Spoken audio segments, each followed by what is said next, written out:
खास बुलेटिन में आपका स्वागत है और मैं हूं आपके साथ सुमन पाल। देहरादून में होमगार्ड्स और नागरिक सुरक्षा स्थापना दिवस के अवसर पर ही भव्य कार्यक्रम आयोजित किया गया।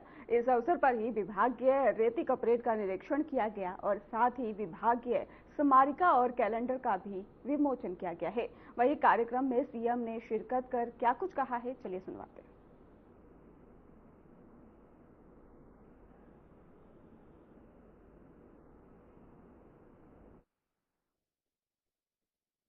आपके द्वारा प्रस्तुत की गई शानदार रेती परेड अत्यंत ही मनोहारी थी। परेड में राष्ट्र सेवा के प्रति आपके समर्पण, साहस और उत्कृष्टता की शानदार झलक देखने को मिली। साथ ही इस परेड में हमारी महिला होमगार्ड्स ने जिस सामंजस्य, अनुशासन और आत्मविश्वास के साथ अपनी उत्कृष्ट प्रस्तुति दी, वह भी अत्यंत सराहनीय गई। साथियों, राष्ट्र सेवाओं का अद्वितीय उदाहरण यदि कहीं स्पष्ट देखने को मिलता है तो वो आप जैसे समर्पित जवानों के बीच आकर ही अनुभव होता है।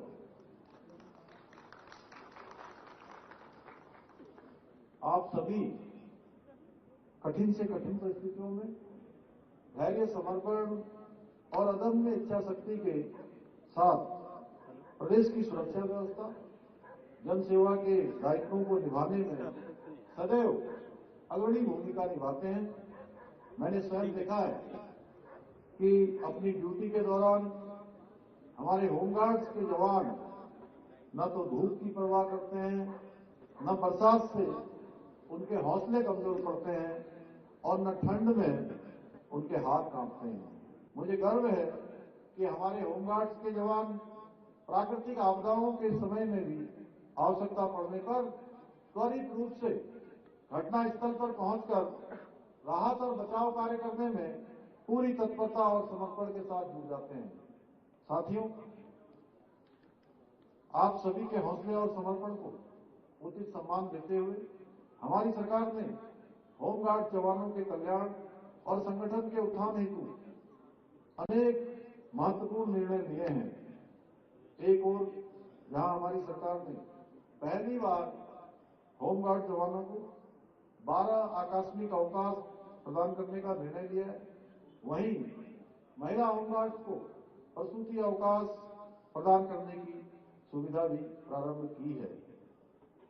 इसके अलावा हमने जहां एक ओर पुलिस कर्मियों और एनडीआरएफ की भांति 9,000 फीट से अधिक ऊंचाई पर ड्यूटी करने वाले होमगार्ड स्वयंसेवकों को 200 रुपये प्रोत्साहन राशि देने का निर्णय लिया है, वहीं हम एसडीआरएफ के जवानों के साथ प्रशिक्षित हुए होमगार्ड के जवानों को 100 रुपये प्रतिदिन प्रोत्साहन राशि भी प्रदान कर रहे हैं। आज के इस अवसर पर कुछ घोषणाएं भी मैं करना चाहता हूं। होमगार्ड स्वयंसेवकों को वर्दी भत्ता अनुमन्य किया जाएगा। राज्य में अंतरजनपदीय ड्यूटियों में तैनात होने वाले होमगार्ड स्वयंसेवकों को मिलने वाले भोजन भत्ते को 100 रुपये से बढ़ाकर 150 रुपये किया जाएगा।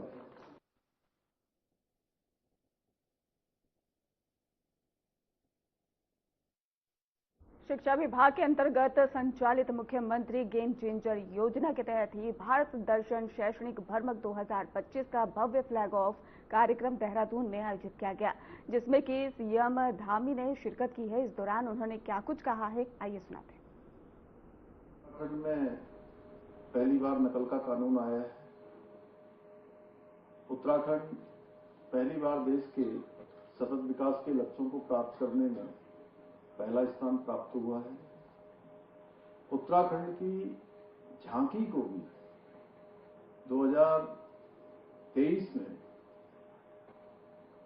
कर्तव्य पथ पर जो पूरे देश की झांकियां प्रदर्शित होती हैं, उनमें उत्तराखंड को पहला स्थान प्राप्त हुआ है। उत्तराखंड में पहली बार 27,000 युवाओं को नौकरी पाने में सफलता प्राप्त हुई। उत्तराखंड में पहली बार राष्ट्रीय खेलों का आयोजन हुआ है।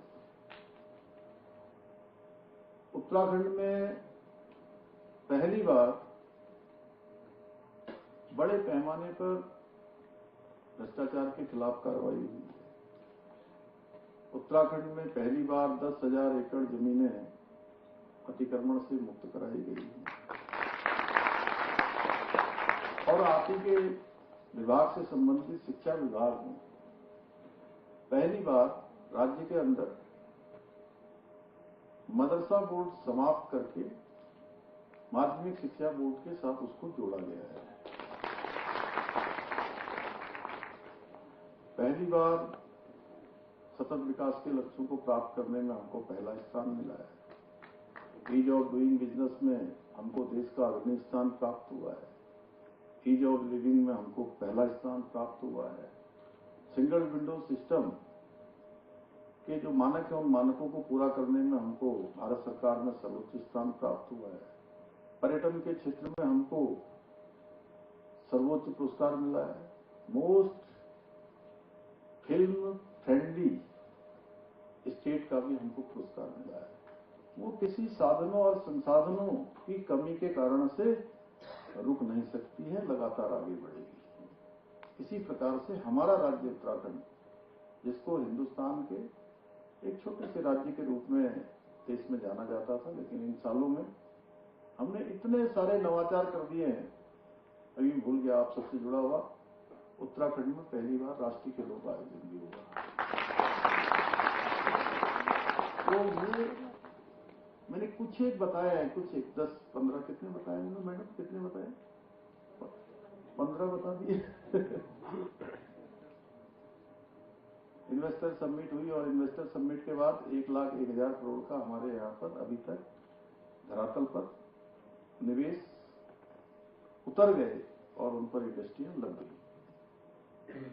ऐसे बहुत सारे काम हैं, मैं उसको लंबा नहीं ले जाना चाहता। मैं केवल अपने प्यारे बच्चों को एक काम दे रहा हूं कि, और शिक्षा सचिव जी,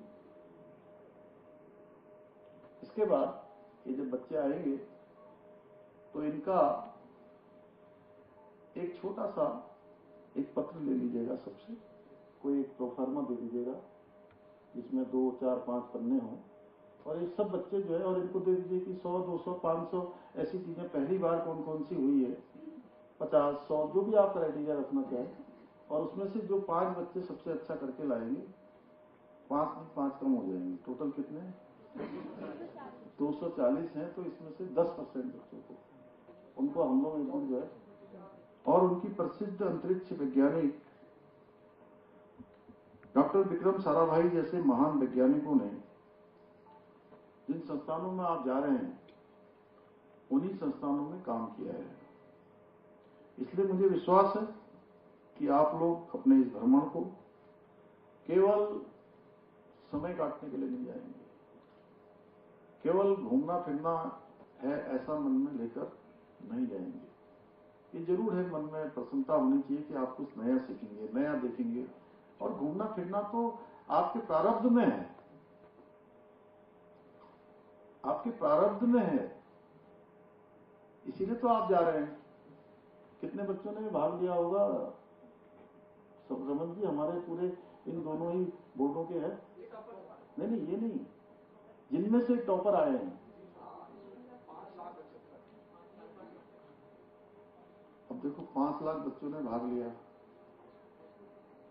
हाई स्कूल और इंटर दोनों है ना? हाई स्कूल है। तो 5 लाख बच्चों में से अगर 240 जा रहे हैं, तो आप स्वयं अंदाजा लगा लिए कि आपके भाग्य में भगवान ने क्या तय किया हुआ है, आपका प्रारब्ध क्या है।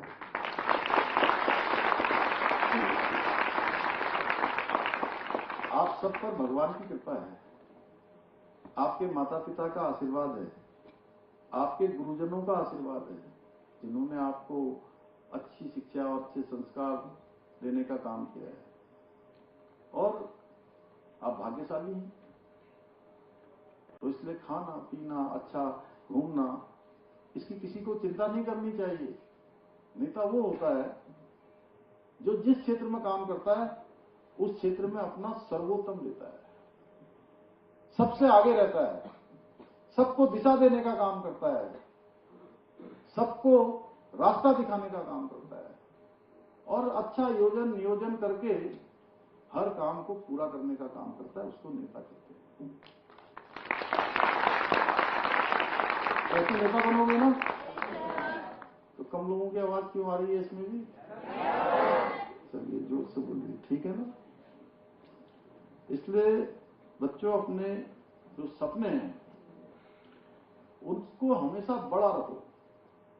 बड़ा सपना देखने से रास्ता आसान हो जाता है, मंजिल पास दिखने लगती है और उसको पूरा करने के लिए हम रास्ते बनाने शुरू कर देते हैं। और जीवन में बहुत सारी चुनौतियां भी आएंगी, कठिनाइयां भी आएंगी, पर उनसे सीखते हुए आगे बढ़ने से आपको एक न एक दिन सफलता अवश्य मिलेगी। चुनौतियां भी इसलिए आती हैं कि वो हमको जो है कुछ सिखाना चाहती हैं। परेशानियां इसलिए आती हैं कि भगवान हमको उससे भी अच्छी परिस्थिति के लिए तैयार कर रहा होता है और उसी के सामने चुनौती खड़ी करता है जिसको भगवान उसके लिए योग्य समझता है कि ये इन चुनौतियों को भी पार कर लेगा। इसलिए आपके सामने भी चुनौतियां आए तो उससे घबराना नहीं है। चुनौतियां ऐसी होती हैं जैसे आपके सामने कभी ऐसा लगेगा आपको कि गोली आ रही है, सीधे गोली मेरे सामने आ रही है, लेकिन आप निडर होकर खड़े रहोगे, अपनी आंख इधर से उधर नहीं झपकाओगे, मन को भी विचलित नहीं करोगे, तो तय मान लेना कि ये आपकी शक्ति से वो गोली आते आते आपके कान के पास से इधर से निकल जाएगी, तो इधर से निकल जाएगी।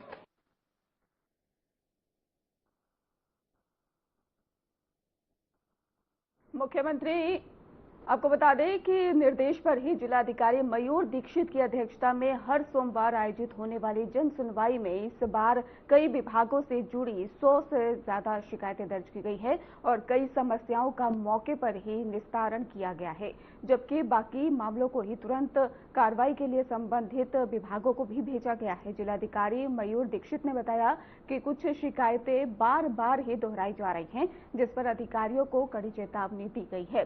किसी भी शिकायत का पुनरावर्तन करने को लेकर भी उन्होंने कहा कि ना हो और उन्होंने ये भी कहा है कि कुछ शिकायतें फंड और मांग आधारित थी, जिनके लिए आगे प्रस्ताव तैयार करने के भी निर्देश दिए गए हैं।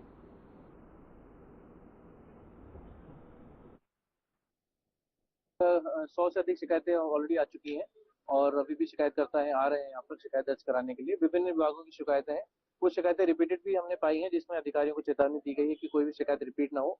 कई शिकायतकर्ताओं के द्वारा कुछ इस तरह की शिकायतें भी दी गई हैं जिसमें कि कोई मांग हो, जिसमें कोई फंड्स की आदि की रिक्वायरमेंट होती है, तो उसमें आगे प्रस्ताव बनाने के लिए बताया।